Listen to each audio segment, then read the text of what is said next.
किसान भाइयों, गन्ने की खेती के साथ अगर हम सहफसली खेती खास तौर से उड़द या मूंग की लगाते हैं, वो भी गर्मियों के दिनों में हम जब गन्ने की बुआई करते हैं, तो उसमें क्या फ़ायदे और क्या नुकसान हैं, हम आज इसी पर बात करने वाले हैं। अब जैसा कि किसान भाइयों, ये खेत आप देख रहे हो, इसमें मैंने गन्ने की जो बुआई की थी वो मार्च के मध्य में लगभग 14-15 मार्च को बुआई कर दी थी। अब जब मैंने बुआई की थी उस टाइम पर थोड़ी खेत में नमी कम थी, इसलिए जमाव होने में काफ़ी टाइम लगा था।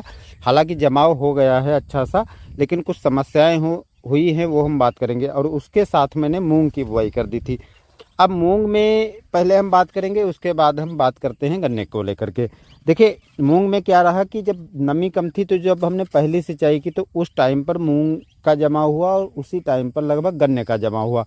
क्योंकि ये जो गन्ना देख रहे हो, इसके लगभग 20 दिन के बाद उधर का गन्ना बुआई हुआ, वो पहले जम कर तैयार हो गया और इसमें जमाव में काफ़ी टाइम लगा। हालांकि ये 16,231 गन्ना है, उधर 14,201 गन्ना है, तो गन्ना जो है जमाव तो बेहतर हो गया, लेकिन कुछ समस्याएं आई हैं।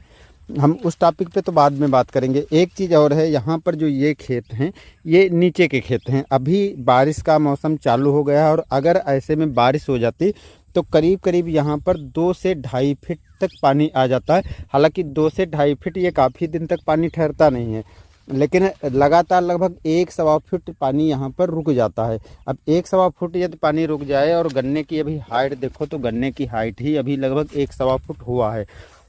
क्योंकि सबसे पहली समस्या आई थी कि मिट्टी में इतनी नमी नहीं थी, लेकिन फिर भी इतने नमी में तो उग जाता है जितनी नमी थी प्रॉपर, लेकिन फिर भी जमाव लेट हुआ। 14,201 वैसे भी गन्ना थोड़ा लेट जमा होता है। अब इसके बाद क्या हुआ कि जब मैंने बुआई कर दी, तो बुआई करने के बाद जब ये मूंग का जमा हुआ तो उस टाइम पर मैंने गुड़ाई तो आराम से 2 गुड़ाइयाँ कर दिया था, और जब दूसरी मैंने गुड़ाई किया था तब जा कर के गन्ने का पूरा जमाव हो गया था। अब उसके आगे समस्या क्या आई कि इसमें मैंने मूंग की बुआई कर दी। अब मूंग में इतने ज़्यादा इस बार रोग कीट लगे थे कि हमें 3 से 4 बार दवाओं को डालना पड़ा। दवा 1-2 बार मैंने प्रोफेनोफास स्प्रे किया था और 1 बार लैम्डासाइलोथ्रिन और 1 बार मैंने कोराजेन डाला था, जो कि गन्ने के लिए मैंने डाला था। और हालांकि गन्ने के नीचे मैंने ड्रिंचिंग नहीं किया था, ऊपर से लैम्डासाइलोथ्रिन और कोराजेन को मिला करके स्प्रे कर दिया था इस छोटे से खेत में।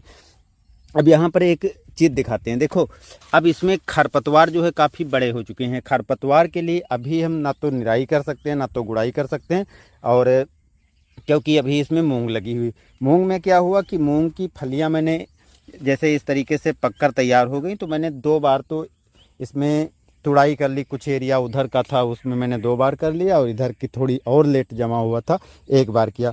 अब आज है 20 तारीख यानी 20 जून, और 20 जून है, बारिश तो इधर हो ही रही है। अभी सुबह बारिश हुई, दोपहर में बारिश हुई, तो मिट्टी ऐसे में गीली आपको दिखाई पड़ रही, हल्की हल्की बारिश हुई। अब क्या हुआ है कि जब ये मौसम थोड़ा बदलाव हुआ, बारिश होना चालू हो गई, तो मूंग में फलियां देखो कितनी ज़्यादा फलियां लगी हुई हैं। अब ऐसे इतनी फलियां लगी हुई हैं, ऐसे में हम कच्ची जो मूंग अभी पड़ी हुई है इसकी तो कटाई नहीं कर सकते हैं। अब इसमें हमें करना क्या पड़ेगा, जो पकी हुई फलियां हैं उसको हमें तोड़ना पड़ेगा। अब उसको तोड़ करके अलग करें और फिर ये जब पकने के लिए छोड़ दें तो ये पड़ी रहेगी। अब ये पकने के लिए, वैसे ऊपर का खेत होता तो काफ़ी अच्छी थी, पैदावार काफ़ी अच्छी मिल जाती, क्योंकि समस्या नहीं आती डूबने की। लेकिन अभी यदि थोड़ी ज़्यादा बारिश हो जाए लगातार, जैसे रात में बारिश होती है और तेज़ बारिश हो जाए, तो यहाँ तक पानी आ जाएगा। अगर इस खेत में पानी जमा हो गया तो ये जिस हालत में जैसे अभी हरी फलियाँ हैं, तो ऐसी हालत में हम तोड़ भी नहीं सकते हैं, क्योंकि 1-1.5 फीट अगर पानी हो गया तो लगभग पौधा डूब चुका होगा, तो हमारी फसल ख़राब हो जाएगी। अब ऐसी हालत में भाई कोई किसान ऐसा नहीं है जो इस हालत में यानी कच्ची फलियां खेत में लगी हों और इसको काट करके निकाल दे, क्योंकि अभी फली भी बन रही है और फूल भी आ रहा है, आप देख रहे हो।